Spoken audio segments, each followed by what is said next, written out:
Good day, everyone. Today, we are going to deliver a narrative report consisting on the audit of a business process outsourcing company.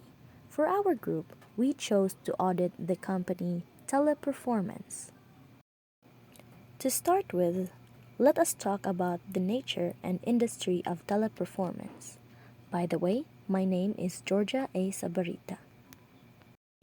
Teleperformance is an omnichannel company that engages in the provision of telemarketing, customer relationship management, marketing, and communication services through website forms, voice and text, and email. Basically, Teleperformance is a hub of services or a service provider that uses many channels in order to communicate, assist, and acquire customers. It is called an omnichannel because it operates different channels from a single source. These channels could be in a form of phone call, chat support, emails, and websites. With these channels, Teleperformance is used as an outsourcing tool for business processes. To recap, business process outsourcing means that a business process is tasked to an external contractor who is then charged with various aspects of business process. In this case, Teleperformance is the external contractor. For the history, Teleperformance is created and founded by Daniel Julien, who is also the Chief Executive Officer of Teleperformance. Daniel Julien graduated from a university in Paris where he majored economics. He created Teleperformance on June 1978 in Paris, on which he used telephones as a commercial and marketing tool in order to help businesses boost their confidence in the market and expand their customer reach.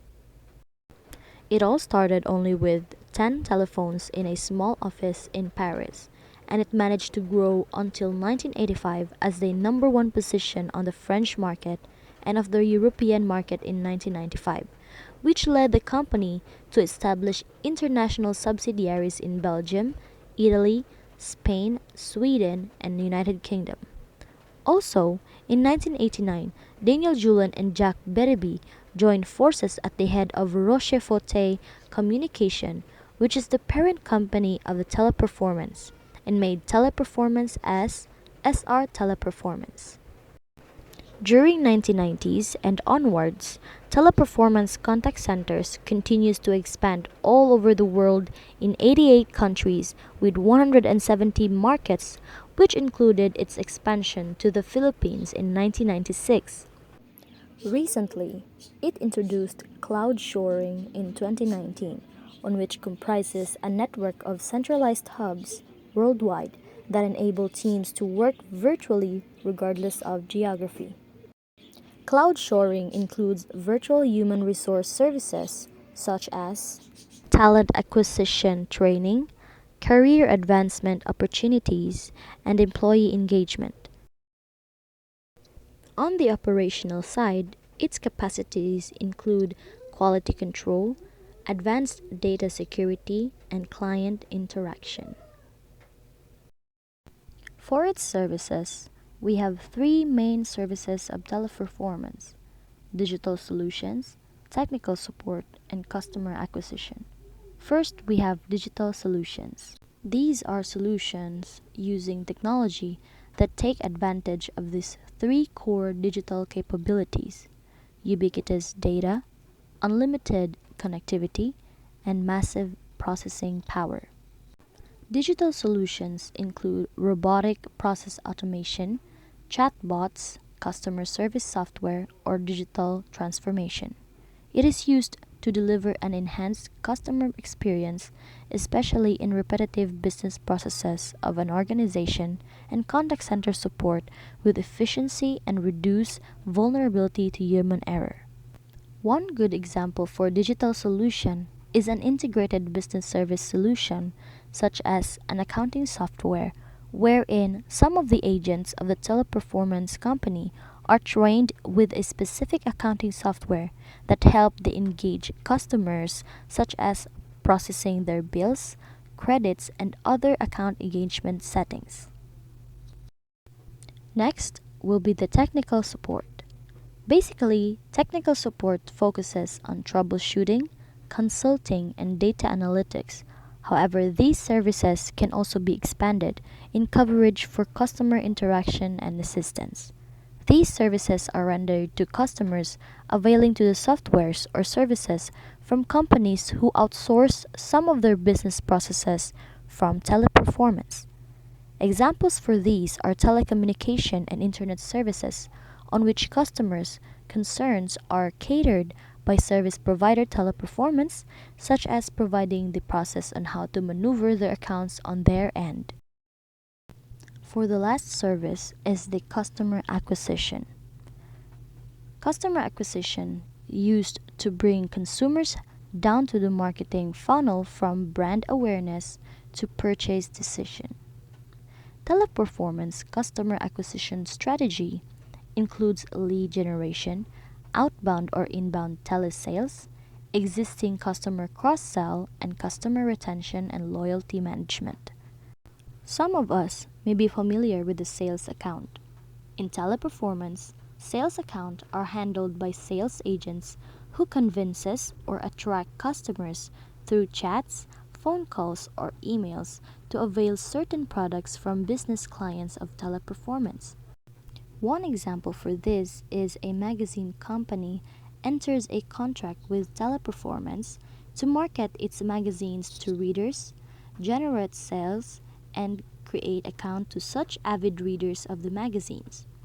In order for the sales of the magazines to increase, sales agents are tasked to communicate and convince potential customers to buy these magazines. For this part, let us try to look on the vision, mission, and values of Teleperformance. For Teleperformance vision statement, it states that we believe in a simple solution to achieve our goals. Happy employees make happy customers, which in turn makes happy clients and happy shareholders. Its vision mostly focuses on the simplicity in creating solutions regardless of the distance from their customers and all its stakeholders. For the mission, it states that at Teleperformance, we deliver an outstanding customer experience at every single opportunity as a result of our commitment, passion, and dedication to excellence. In so doing, we create opportunities and value for employees, clients, customers, communities, and shareholders. Its mission focuses on a great interaction from their customers through a well-trained community of workforce and well-agreed contracts from clients. Its values consist of integrity, respect, professionalism, innovation, and commitment. Integrity highlights the statement, I say what I do what I say, which means an absolute harmonious universal trait of an employee to a moral uprightness. Respect, which states that I treat others with kindness and empathy. It encourages employees to be considerate and nurturing, considering that all of us are in a process of learning and growing. Professionalism, I do things right the very first time. It highlights to do things right at all times. Innovation, I create and improve. This encourages a creative and inspiring mind while continuing one's duty in the company. Lastly, commitment, which states that I'm passionate and engaged. It highlights a strong engagement of an employee to the company's objective.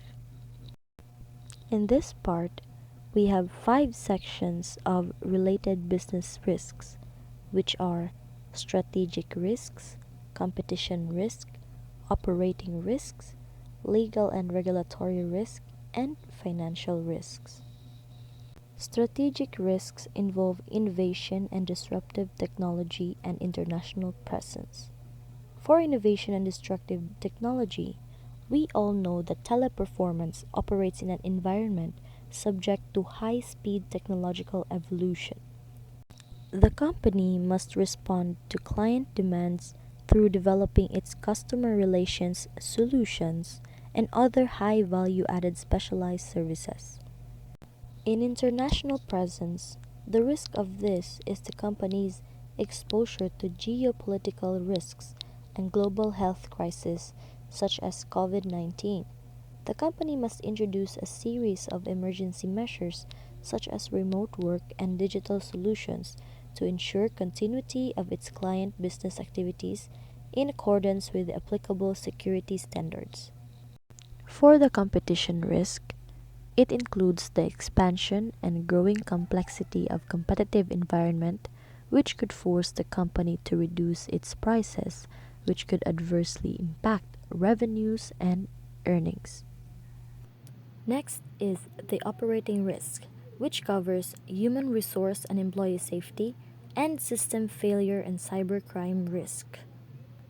Human resource and employee safety includes the challenge of the company to manage its employees and their ability to train and develop its employees' skill. For the system failure and cybercrime risk, it covers the exposure of the groups to IT or telecommunication system failure and human error due to failure to comply with the company policies or procedures, which could result to a loss or unintended disclosure of data, client service interruptions, and additional costs.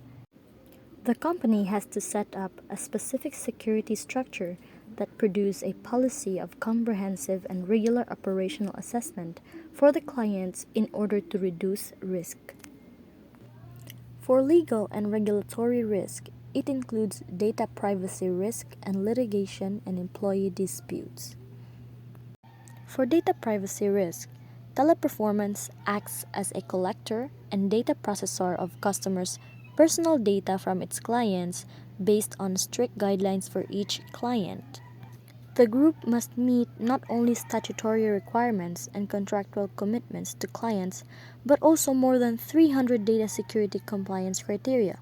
Non-compliance with statutory and contractual requirements could lead to adverse consequences for the company's performance.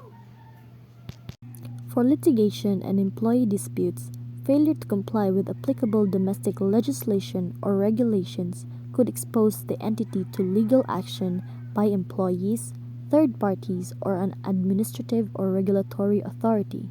In order to anticipate risks, the company shall hire a network of in-house lawyers based in its operating regions and to track changes in legislation and regulations. For financial risk, we have foreign exchange risk. The continuous change of foreign currency values could put the group's earnings at stake. Thus, the company must discuss and build a solid agreement to the specific financial institution involving the exchange rates to be followed, which in a way that will not compromise both of the company's earnings. Next will be the significant accounting policies. Teleperformance's consolidated financial statements have been prepared in accordance with International Financial Reporting Standards or IFRS as adopted by the European Union. First up, we have the impairment of intangible assets and goodwill, which is measured at cost less accumulated impairment losses. It is allocated to a single or group of cash generating unit or CGU and is not subject to amortization but is tested for impairment annually or may also be performed at an interim reporting date. Second is the measurement of share-based payments expense, wherein the group allocates incentive shares free of charge to its employees and company officers. The fair value of the incentive plan shares measured on the grant date is recognized as share-based payment expense over the vesting period with a corresponding increase in equity and subsequently adjusted at each reporting date. Third, we have the measurement of intangible assets acquired as part of a business combination. These intangible assets are recognized at cost less accumulated depreciation and impairment losses. Subsequently, Expenditure on intangible assets is capitalized only when it increases the future economic benefits of the specific asset, and its amortization is charged to the statement of income on a straight line basis over the estimated useful lives of the tangible assets unless such lives are indefinite. Lastly, is the measurement of deferred taxation and uncertainty over income tax treatments, wherein income tax expense reported in the income statement comprises current and deferred tax except to the extent that it relates to the items recognized directly in equity, in which case it is recognized in equity. That's all for the nature and industry. Next will be the client business risk to be reported by my groupmate. Good day, everyone. I am Jamaya Faith Ragasaho and I'm going to present the client business risk. First is the data security and privacy. Data security and privacy have always been a top priority for business process outsourcing firms because they are accountable to stakeholders such as vendors, suppliers, and client companies. Because most transactions take place over the internet and data processing is usually done by offshore BPO service providers, they require a secure environment. Indeed, recent studies show that vendors have contemplated modifying contract clauses in order to hold these corporations accountable for security breaches. Next is the automated systems. In today's world, every firm expects to be technologically advanced and efficient. Customers are no longer willing to wait for the desired product. If Teleperformance can't handle their problem or address their concerns, they'll go with their competition. As a result of the growing dissatisfaction with delayed service and support providers, automated methods have evolved. Customers' questions are answered as quickly as possible using automated processes. It helps customers save both time and money. BPO service providers can devote all of their time on improving service quality while automated systems handle the remainder of the work. Next is the effects of pandemic. The COVID-19 situation has had a negative influence on practically every industry throughout the world, causing supply chains to be disrupted, countrywide lockdowns, and organizations to consider long-term and even permanent remote working. Call center agents working from various locations answer millions of calls every day in business process outsourcing sector. With the outbreak of COVID-19, China was the first government to urge this personnel to work remotely, and others quickly followed suit in order to contain the virus's spread. The long-term viability of these individuals is dependent on a variety of factors, including their capacity to adjust to new working arrangements and their willingness to cooperate across functions. Next is the warranty. Warranties are a popular approach to increase clients' happiness and brand loyalty. Offering a warranty on the goods demonstrates that a company is confident in the product it is selling, and it is an easy method to keep customers coming back. Excommunicated changes in warranty rules, on the other hand, can cause a lot of friction for customer care teams who might become trapped with questions, diverting resources away from resolving other issues. One argument for doing away with warranties entirely is that they can affect how customer support teams assess which types of inquiries should be prioritized over others. Next is the loss of productivity. Hiring a third party exposes clients to the risk of unpredictable production. It is primarily due to unanticipated layoffs in the vendor's team, which will have an impact on the client's business deliverables.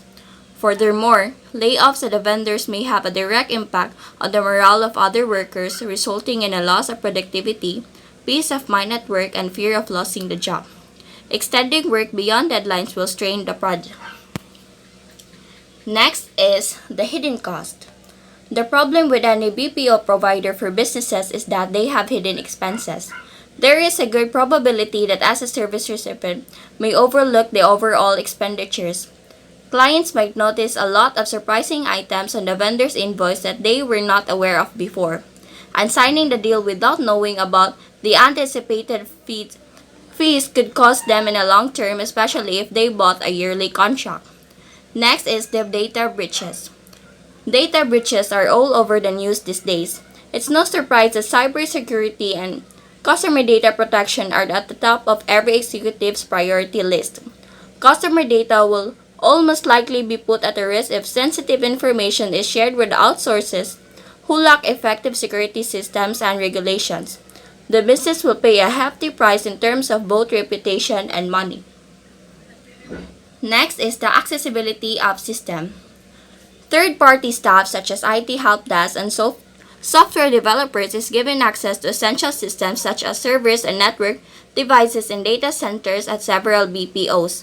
If proper controls are not applied, data confidentiality may be compromised, increasing the risk of compromise. Next would be the inefficient knowledge transfer. Unrestricted knowledge sharing is an essential component of successful business process outsourcing. There are two ways that problems can occur. To begin with, a company should not deny the partner of any knowledge they may require to complete the assignment. In any circumstances, Teleperformance is overly concerned with safeguarding their own business secrets. The handling of partner created and know-how is a second source of difficulty in the knowledge transfer process. It, if this is not addressed in advance in a contract, disagreements over intellectual property may arise at the conclusion of the collaboration, particularly when it comes to software or product development. Lastly, the communication barriers. Heavy accents and a cultural gap with American consumers will result from global call centers with poor agent quality. If the agents haven't been adequately trained and verified, communication hurdles might also exist within outsourced contact centers in the United States. Longer handle times and lower performance across customer centric metrics like first call resolution, customer satisfaction, customer effort score, and net promoter score can result from the difficulty of resolving a customer service issue when there is a language barrier or even a poorly trained agent. Good afternoon, everyone. I am Idilhora Itable, and I will be presenting the part 3 of our narrative reports, the evaluation of internal control using the COSO framework.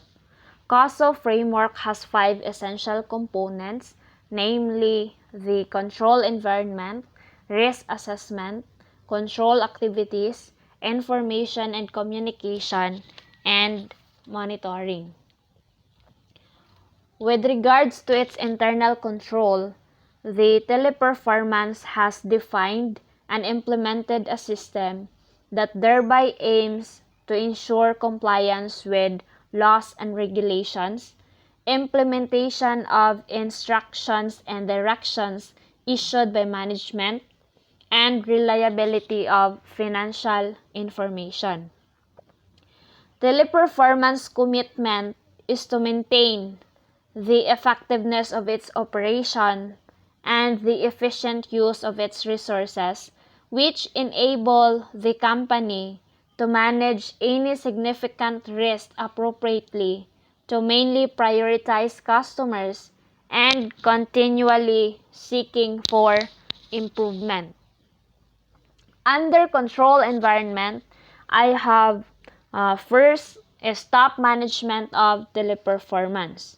Here, the executive committee are the one who oversee the development and monitoring of policies which enable the organization to attain its various objectives in terms of global growth, technological decision, implementation of identical operating procedures for the entire network, and the development of human resources. The second is human resource policy.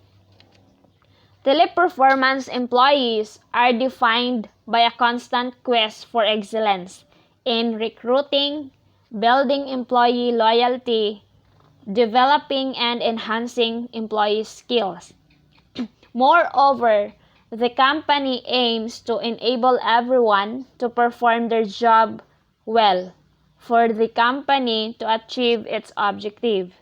Thus, Teleperformance ensures a continuous improvement with its working environment and conditions in its contact center, giving training for the managers to develop their skills and providing a high level of online training, allowing employees to streamline and improve their expertise. The third is information sharing. The company has this policy of releasing internally all relevant financial and operating information that enables everyone to perform their job. Thus, Teleperformance is committed in communicating the information and procedures to all of the managers regularly, disseminating instructions from the company's management down to their employees. And last is informing the teams of specialized personnel with regards to meetings and training sessions. The fourth one is health and safety policy.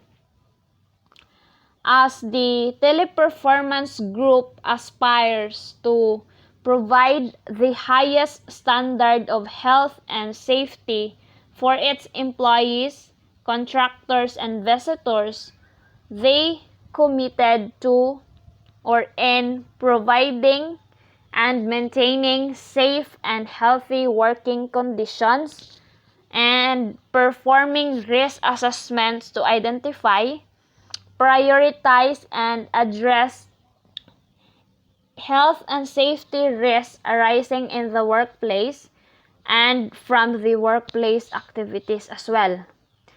And also, preventing accidents and incidents within the sites and responding quickly and effectively if ever an accident or incident occurs, just to protect the employees, contractors, and visitors. Next component is the risk assessment. In the operation of its business, Teleperformance is exposed to a variety of risks that could affect the company's personnel, assets, environment, objectives, as well as its reputations. Thus, the group shall determine the relevant internal and external issues while ensuring that the actions taken are consistent with the company's values and rally employees in support of a shared vision of KEYS. Under risk assessment, I have first the risk management. Risk management, it is where the company sets appropriate risk limits and controls, and at the same time, managing the risk and ensuring that the limits defined are respected. Thus, regularly reviewed in order to respond to changes in the market as well as to the company's activities. Next is competition risk. The outsourced contact center market is fragmented and competitive. However, the number of competitors operating worldwide remains limited. The rise in price constraints in all of the group's markets could affect its business and profitability. Thus, the Teleperformance Group has developed several strengths to set itself apart from its competitors. Number one is time-tested management and unrivaled credibility. Number two, a human capital development strategy that guarantees quality and reliability of service. Number three is highly client-oriented culture. And the fourth one is a unique integrated network combining domestic, nearshore, and offshore. The third is employment risk. within the normal framework of its business. The group involved in a certain number of employment disputes. Thus, Teleperformance ensures the following. First is monitoring of remuneration or compensation practices by the applicable law. Second is strengthen accountability of managing employee profiles, especially in their daily time record up to the approval of payroll. And third is ensuring that no individual is rejected or ignored in the context of work or work-related activities. And last is customer loyalty risk. This loyalty is the result of a highly client-focused group culture, reflected in rigorous procedures, a good understanding of client expectations, and a highly responsive company structure. First is specific management of strategic accounts through regular activity reports. Second, a marketing research laboratory. And third, regular and detailed client satisfaction surveys and introduction of rapid response operational teams. The next component is the information and communication system. The group information system was implemented to meet information security and reliability requirements that enable a detailed month financial report to be produced using the group's model. In terms of controls, the objectives of the consolidation and management system are: first is to automatically control the consistency of financial data reported by shareholders. Second, to accelerate and ensure the reliable processing of reported information. And third, to increase consistency through reporting tables and the production of formatted information. The next component is the control activities. Teleperformance management pays particular attention to the organizational framework in order to ensure that the necessary measures and procedures are in place to control the business in accordance with rules defining the company's objectives and strategy. These control measures are divided into two: the centralized control procedures and decentralized control procedures. In centralized control procedures, it ensures that all common areas of operations are covered. Moreover, it includes IT and security procedures and legal procedures. For IT and security procedures, the group is constantly updating its data security technology in accordance with applicable regulations, and these procedures includes provision for: first is collection and processing of personal data in accordance with applicable laws. Second is prevention of any potential risk of fraud, breaches of security standards, and physical security procedure at contact center. And third is identification and assessing security risks and resolving and remedying security issues. And fourth is the implementation of comprehensive anti-fraud programs for clients and customers. As to the legal procedures, the group's legal department plays a central role and monitoring changes in laws and regulations.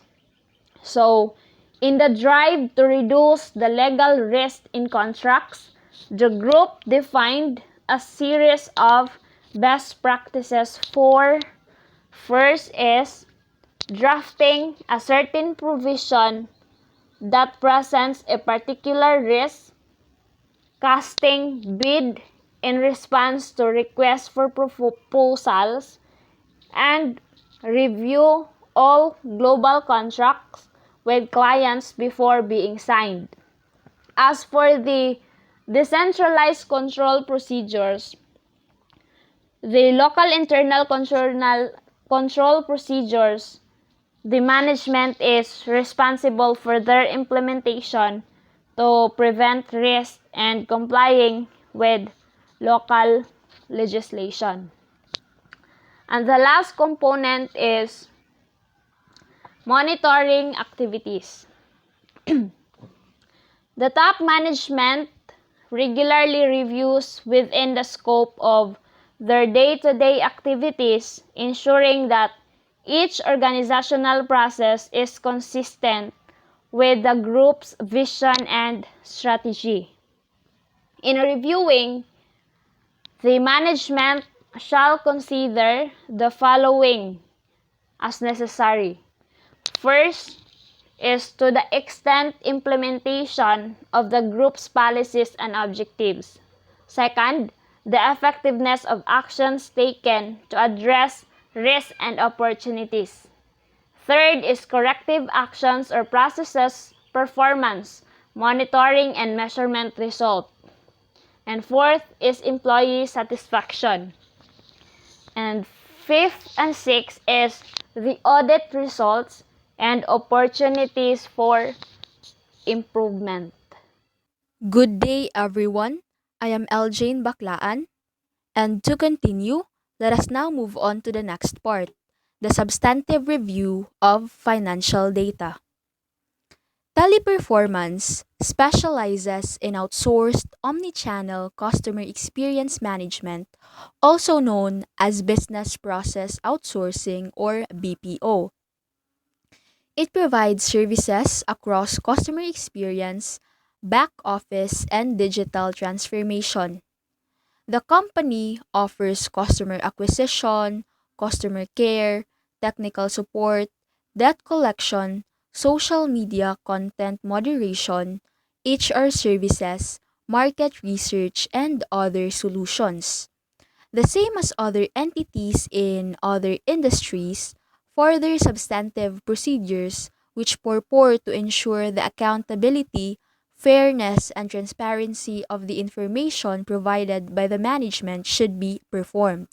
So, I will now present procedures that can be done to aid in the independent and unbiased verification of all material information of financial and non-financial nature of entities in the BPO industry.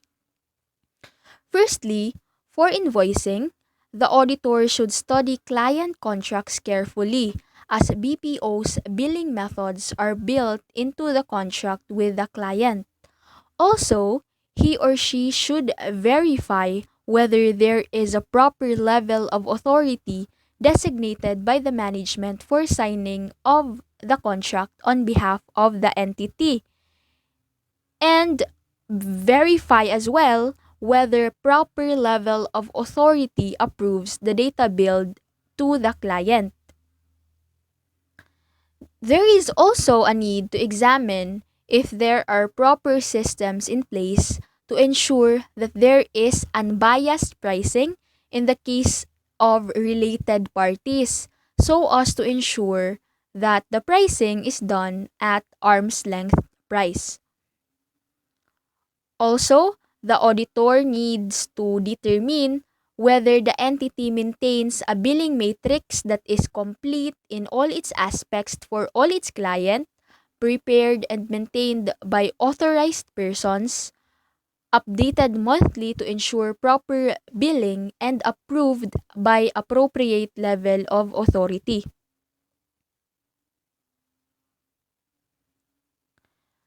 Also, The auditor should examine the existence of any mismatches between the billing matrix and contracts with clients tested on a sample basis, and examine the existence of any mismatches between the billing matrix and the invoicing made to the client.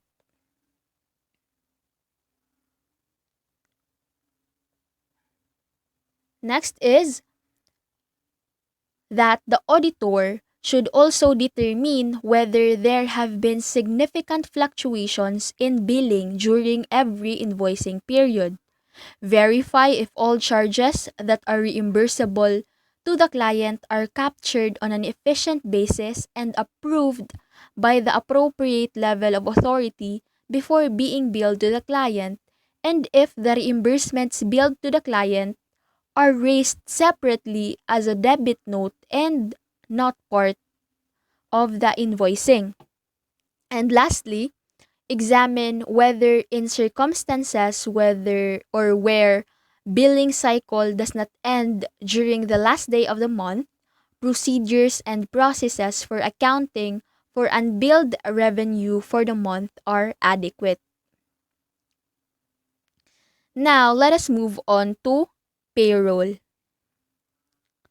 So, for payroll, as most BPO companies process payroll for the month based on the records of a different period, the auditor needs to ensure that proper, adequate, and appropriate cut-off procedures are in place to ensure proper computation and disbursement of salary to the employees.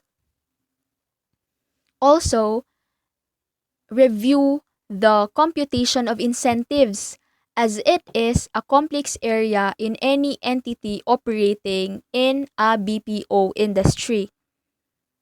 Next, determine if the payroll processing are cross-checked before payment is made.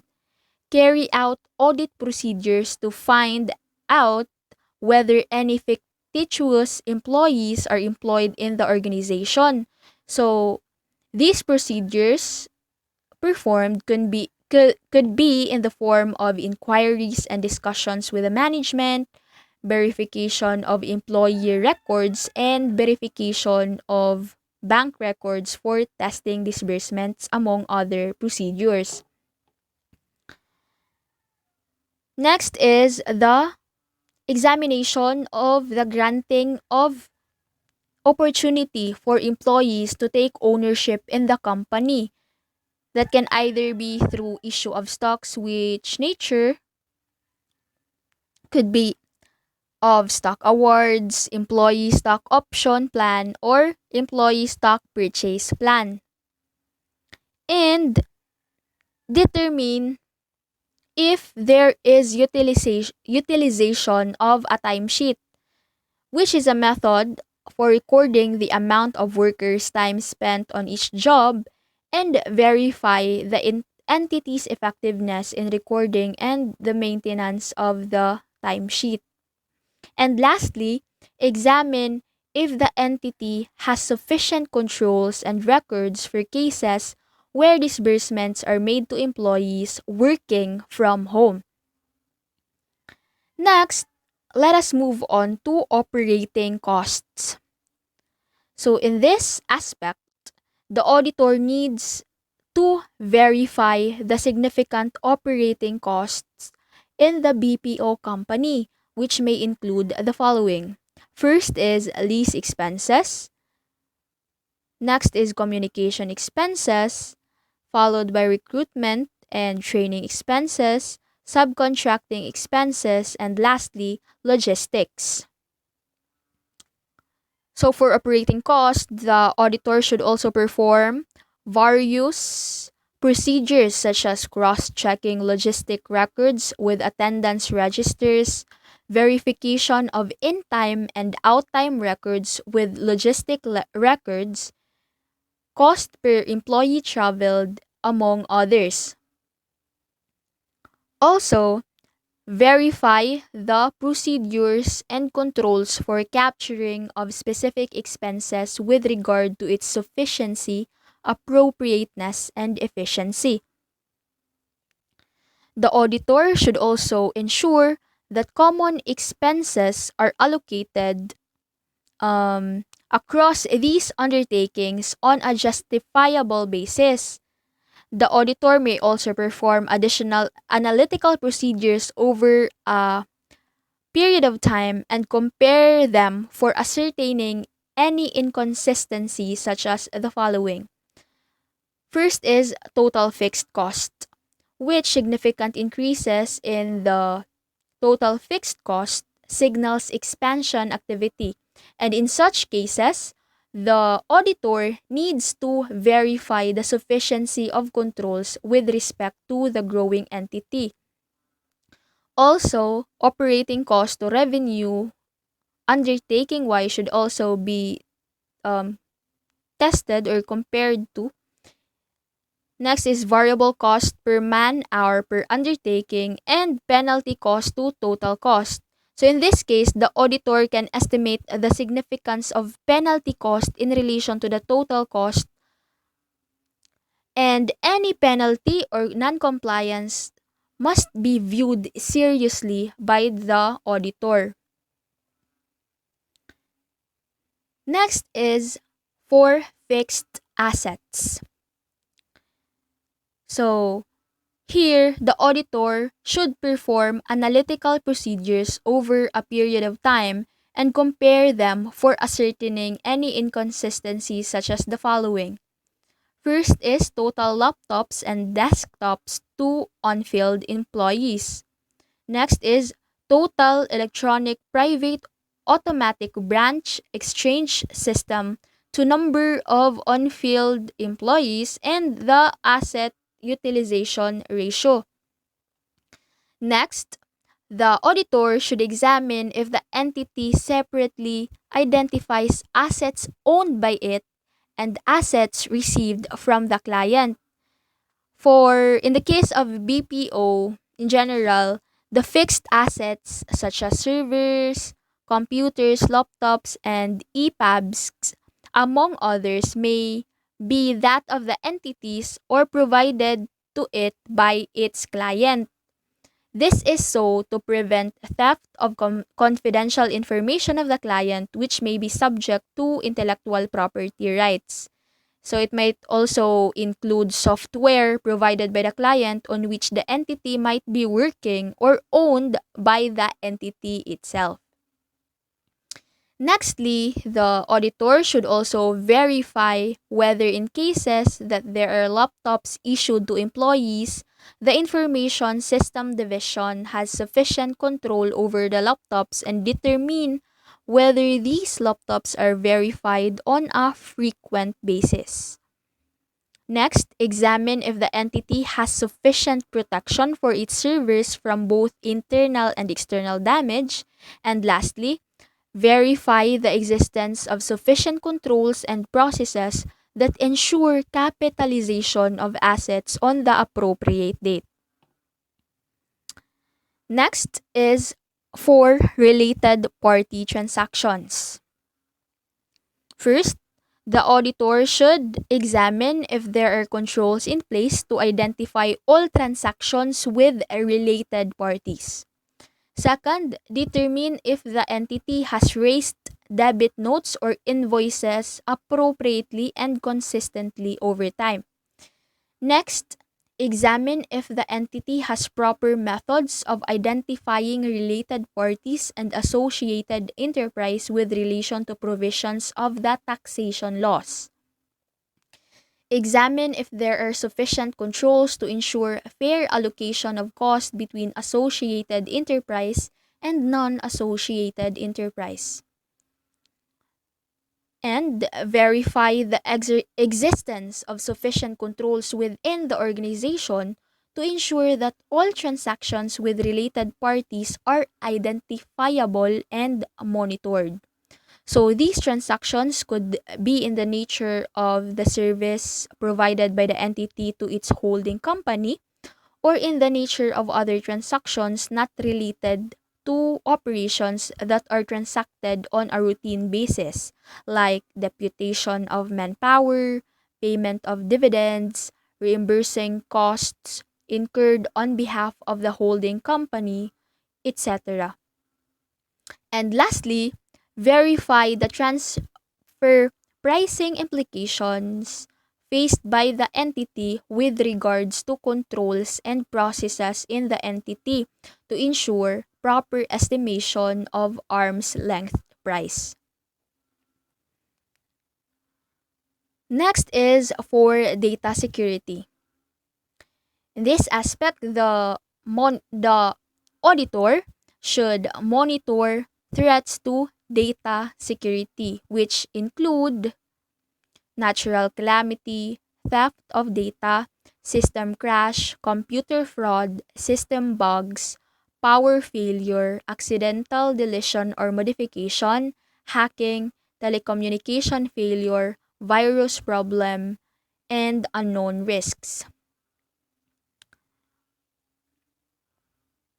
Also, the auditor should determine if there is a sound computer or laptop usage policy formed by the entity and if there is a proper internet usage policy and if such policy binds all of the employees. Next, the auditor should also verify the existence of sufficient firewalls installed in the server to ensure proper security and determine whether it is frequently updated. Review measures implemented by the entity to ensure safety of data and to prevent theft thereto. Verify sufficiency of control of data. Obtain explanations for any loss or damage of data, if any, during the reporting period, apart from steps taken to prevent them in the future. Next, the auditor should also determine if there are frequent systems audit done to ensure in time detection of all irregularities. And lastly, the auditor should examine whether the entity take all possible steps to prevent, detect, and punish fraud. So that would be all for my part, and thank you very much. After learning the substantive review, we should move on to the internal audit findings and recommendations of the teleperformance. First, I would like to introduce myself. I'm Joanna Brent Abalia, the first reporter, since there's two of us reporting this part. Based on the evaluation of internal controls and substantive reviews, the following are the audit findings and their corresponding recommendations. First is the unpaid employees. Teleperformance always wants the best for their employees, like having the right compensation. But we discovered that some of the employees working in teleperformance were not paid working overtime.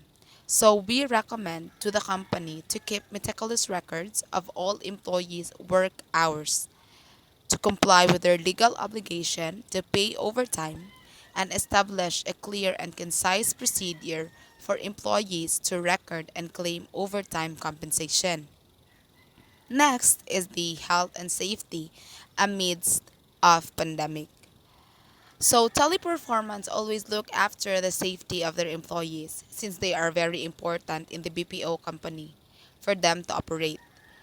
We learned that during the COVID 19 lockdowns, the company required some employees to continue working on site wherein there are no health and safety protocols being followed. So, we recommend to the company to strengthen the facility hygiene, cleaning, and disinfection measures, ensure compliance with the WHO recommendations on social distancing and preventive measures, to implement flexible working hours and remote work to support employees' work life balance, and to create a plan to safeguard personnel and consumers. Next is the company extended surveillance. Teleperformance extended surveillance due to the ongoing COVID 19 lockdowns. This is to protect customer data beyond a reasonable point, creating a situation in which monitoring of employees is disproportionate and invasive, like invading the privacy of their employees. So, we recommend to the company to strengthen the implementation of global information security and privacy program and to provide a system or tools for communication that cannot be manipulated or hacked in disseminating information. Then the other findings and their corresponding recommendations all be talked about in the next reporter. So good day, Miss Mara. I am Reggie Rose Flores. In continuation of Miss Avalle, I will tackle our 4 to 6 internal audit findings and recommendation. So to continue, we have our fourth findings or issue, trade union organization. So despite robust organizing efforts at multiple work sites, workers are not represented by unions in vast majority of more than 80 countries in which Teleperformance operates. Where workers organize, Union Network International or UNI has seen a pattern of retaliation, avoidance of bilateral engagement wherever possible, refusal of dialogue, and deliberate attempts to thwart organizing efforts. So, teleperformance typically takes an aggressive and oppositional stance rather than a neutral one regarding trade union organizing. So, on this issue, we recommend that the management should develop a communication strategy with several different channels to listen and understand the employees.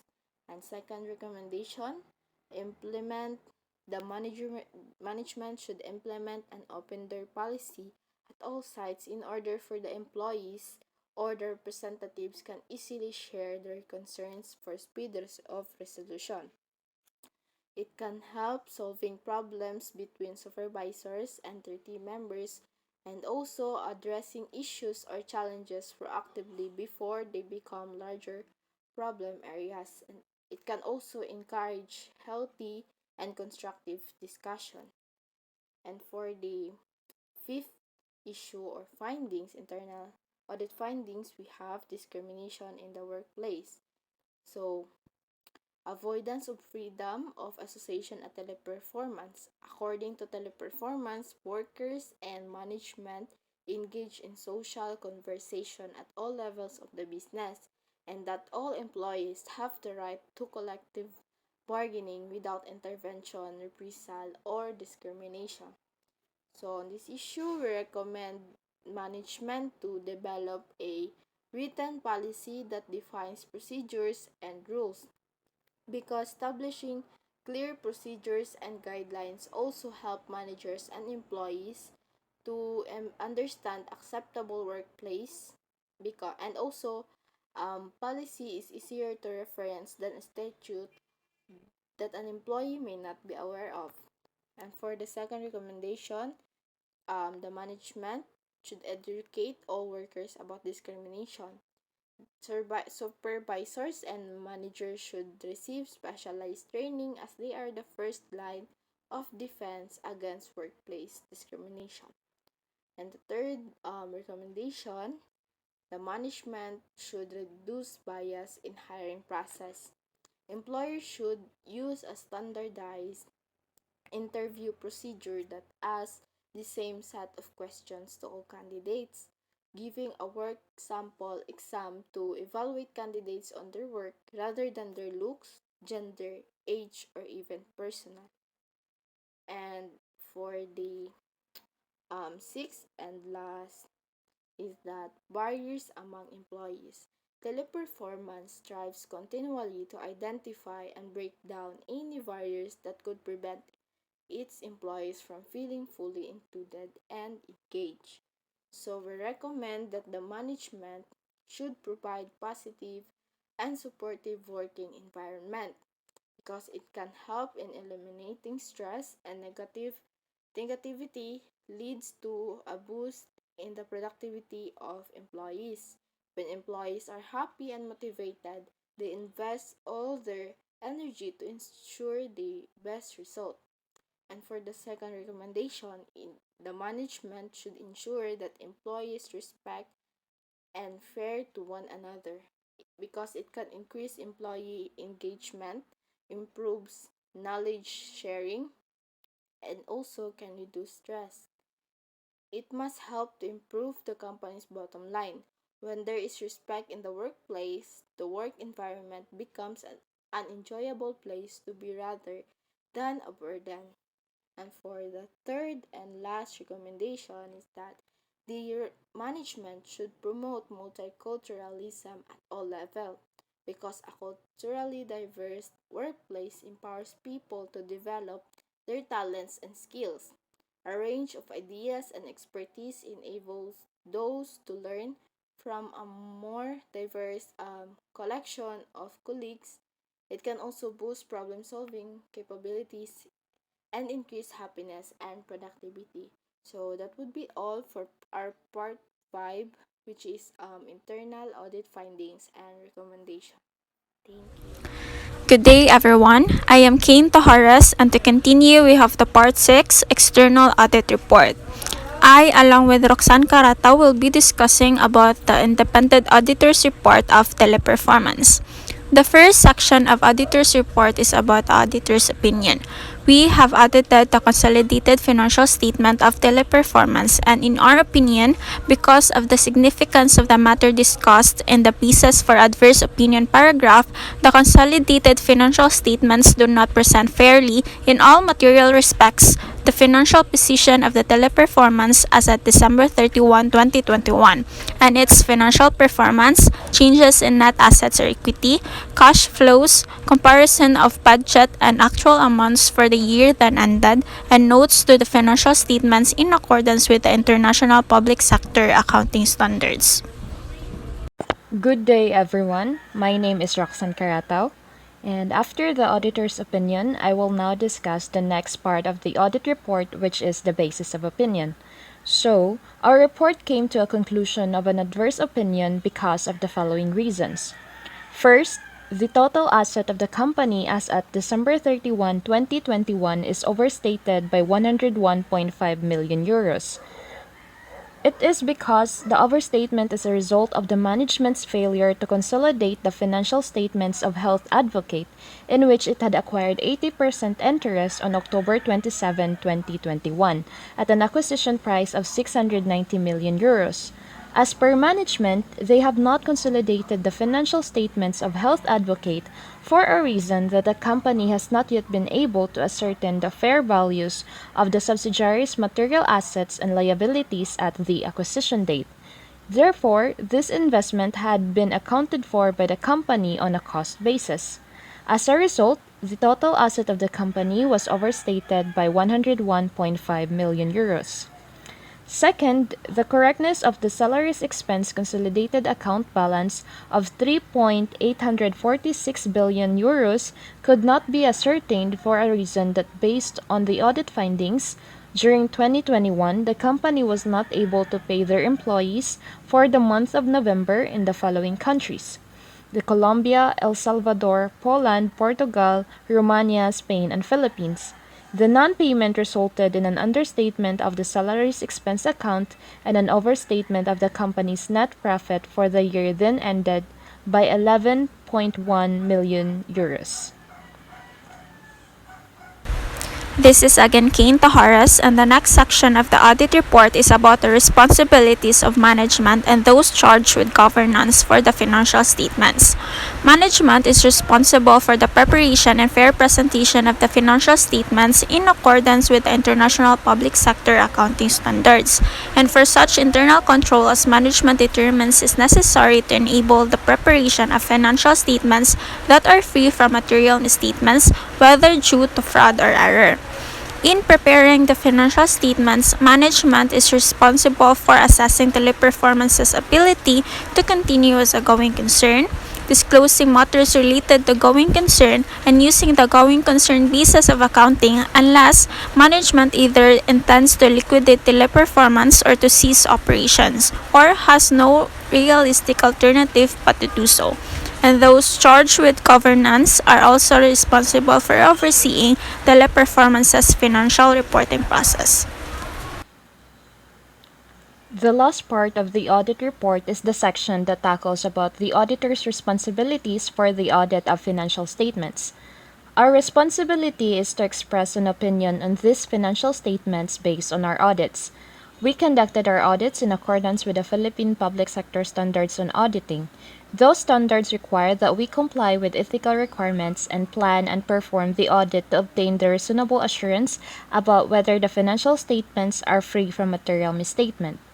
In order to obtain audit evidence about the amounts and disclosures in the financial statements, an audit involves performing audit procedures.